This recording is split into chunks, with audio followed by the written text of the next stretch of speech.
We're back and it's time for another class day. Tony Robbins is one of the most sought after seminars in the world, and you get to experience it right now. You can't even get into these things, I'm telling you. So we picked students to be here today for this class because they've always wanted to come to one of your events, but it's hard. You gotta have time to go. You gotta be able to go a distance because they're not always in your local time, right? And you gotta get tickets, which is hard to do. And it's 50 hours. It's 50 hours. 5 minutes. So it's called immersion. He's known for making lasting change. And I'm gonna ask you if you can combine 50 hours worth of wisdom into 5 or so minutes. So take it away. All right. So I've heard a little bit, but just tell me for real fast, what if there's one concern you have, what is it for you? Anxiety. Anxiety. And what tends to trigger that? I feel like I'm at the point in my life where I need to figure out what I'm doing with my life, like right now. Okay. And so that pressure inside is really affecting you. How about for yourself? Fear of failure, loss. Okay. And what causes that? What triggers that most for you? I've had losses in life. I've had losses, from my family, and I've always been really success-oriented. Okay. So, I always want to exceed. I'm kind of an overachiever in a sense. And if you don't, it's not consistent with your identity, so it creates a pain. Exactly. I get it. How about for you? I'm a business owner, and just getting people on board with my idea, I don't have that niche market. Okay. And so doing my business plan has been so difficult because I'm creating something that's new. Okay. And it's failure almost too, in a sense where how do I succeed and get people on board and invest and, make this world a better place through my idea. And real quick. I get overwhelmed, and right now I'm overwhelmed because I just found out my mom has stage 3 ovarian cancer. And yesterday I was in Toronto with her and literally drove home so I could be here with you. Wow. So I could get your perspective on it because I'm trying to stay super positive, but I also have to manage my life. Yes. And I live here, so sorting that out. Let me, in a couple of minutes, let me just introduce all of you to just a simple understanding of concept. All of you have targets, things that you're after. If you're gonna get a new result, if you're gonna grow your business, if you're gonna be able to support your mom, if you're gonna get rid of the anxiety, if you're gonna be able to overachieve and not have all that fear inside of you, you obviously need to get a new result. You're gonna have to get new action. We all know that. You don't get new results with old actions, doing the same thing. Exactly. What human beings can do, this is a human being, believe it or not, I majored in art.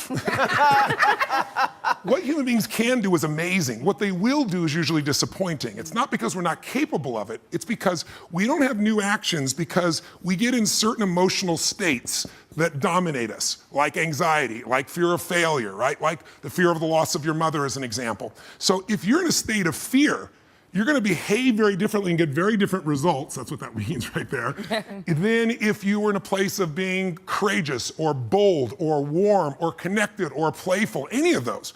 So the most important key to changing your life in any situation is to change results, you gotta change behavior, but to change behavior, you gotta change the emotional state you're in. Now, how do you do that when you don't feel like it, right? Or it feels overwhelming? There are 2 ways, and I've done this with the greatest athletes in the world. I've done this with 4 different presidents of the United States. I've done it with billionaire clients. All you have to do to change your state is not try to think your way there, like I'm happy, I'm happy, I'm happy, and do a bunch of affirmations. Your brain's gonna go BS, you are not happy, right?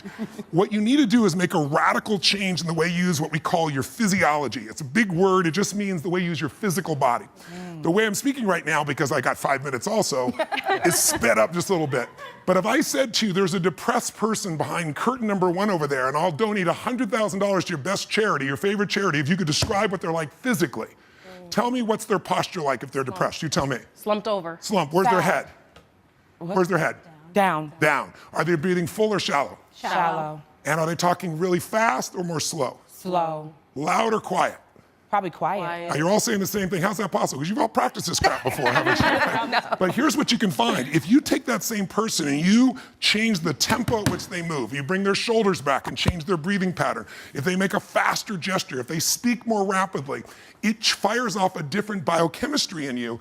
And in that state, you will take radically different actions. In fact, I've taught this for 40 years, and about 3 years ago, Harvard finally did a study where they proved what I did worked, and they called it these power positions. And what they showed was if you stand, everyone can try this, stand up just for a moment if you want, everybody at home can try it as well. So do something really silly. Put both your hands on your hips like Wonder Woman or Superman or that stuff, right? If you stand like this and you breathe deep for just 2 minutes, what the science found was that you will absolutely increase your testosterone by 20%, man or woman. You'll drop your cortisol, which as you know is the stress hormone, by 22%, and you're 33% more likely to take action if you wouldn't have before because fear would have stopped you. Now, I don't have people just stand like this. I have people move, use their voice, make radical changes in their bodies. You can have a seat just to get a feel. I know we're short on time, but you can try it later and you'll feel it after 2 minutes. Or, somebody who's, puts their arms back like this and their feet up, that'll produce the same state. It produces more certainty in you. And that certainty gets you to take different actions.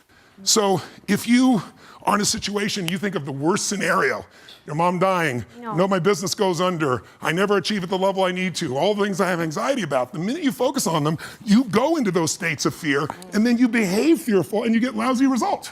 And when you get lousy results, what does it do to your brain? You go, see, I told you I couldn't do this. It becomes this negative loop. So how do we break out of it? We change our focus by asking better questions. Everybody in this room can try this. Just right now, answer this question in your mind.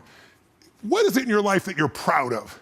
If there's something you could feel really proud of right now by focusing on it, your children, yourself, something you accomplished, you did, how many can think of something you could feel proud of? And I don't mean fake pride, ego pride, like where you're making things up. I mean, well, you really did something you're proud of. Good. Right now, close your eyes and focus on how it feels when you're really proud. Focus on that moment you're proud of. How do you breathe when you feel really proud? And if you're a little kid, what happens to your face when you're really proud? You don't hide it, right? There's that big smile on your face. Raise your hand if you can feel these feelings right now. Everyone here, just say aye if you got it. Aye. Awesome. Try one more real fast. Think of something that you could be really grateful for or excited. Pick either one. Something you could be grateful for, a person, a moment, or something if you wanted to that you could be excited about. Let's use excited for a moment. Okay. How many could think of something in your life that if you focused on it, you could feel excited? All right? Close your eyes. And just for a moment, all we're doing is changing your focus. Focus on what could excite you. Feel like it's really happening. Your mom's healing, you break through in the business, you're achieving the level you want. Anxiety is rid from my life. I'm on charge, I'm on top of it. How do you breathe when you feel really excited? And then try this. When you're a little kid, you probably made noises, the hell of it, until people told you not to. Make a noise of excitement, a sound of excitement. Go ahead in your bodies, all of you. Do it again. One more. Open your eyes. How many feel that feeling in your body right now? Yeah. So if we change the state you're in, just by changing our focus or the way we use our bodies, strongly. Now, if you say, I'm gonna change my body, like I have people do firewalks sometimes or skydiving, and you go, they're scared, and they go, Mr. Robbins said that I should change my physiology, okay? Oh shoot, it didn't work. It's gotta be a radical change, right? Here's my question for all of you. If you focus on what you want, life has probabilities. There's no guarantees, but you increase them when you change your state. And that's really what this is all about. Learning to change your body and learning to change your focus. And I'm gonna invite all 4 of you to seminars so you'll experience this for 4 days. Be sure to subscribe to my channel so you don't miss anything. And remember to check back often to see what's new.